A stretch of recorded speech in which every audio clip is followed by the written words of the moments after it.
నాకు తెలుసు ఒకసారి బాగా గుర్తు మీరు చెప్పినట్టు ఏంటి హ్యాబిట్స్లో ఒకసారి ఆర్జీవి దౌడ్ సినిమాకి వెళ్ళినప్పుడు ఇద్దరు బైక్ మీద వెళ్ళారు.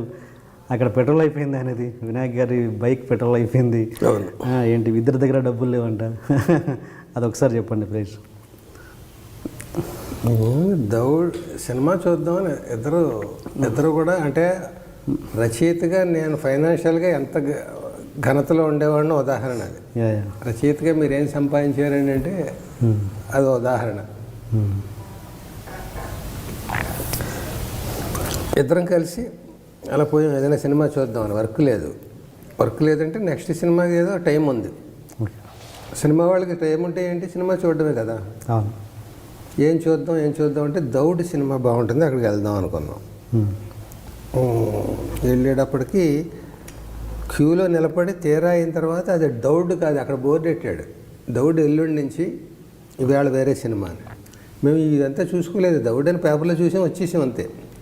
క్యూలో నిలబడిపోయాం, అక్కడ దాకా వెళ్ళాం. వెళ్ళాక ఎల్లుండి నుంచి అన్నారు. ఎల్లుండి నుంచి అంటే ఏం చేద్దాం, ఎల్లుండి నుంచి అంటున్నాడు. నేను అన్నాను ఒక పని చేద్దాం, టికెట్లు కొనేద్దాం ఎల్లుండికి రిజర్వేషన్, లేదా ఎల్లుండికి టికెట్లు కొనేయడం వల్ల ఏంటి కమిట్మెంట్ ఎల్లుండి రావాలి అని. ఇప్పుడు డిసప్పాయింట్ అయ్యి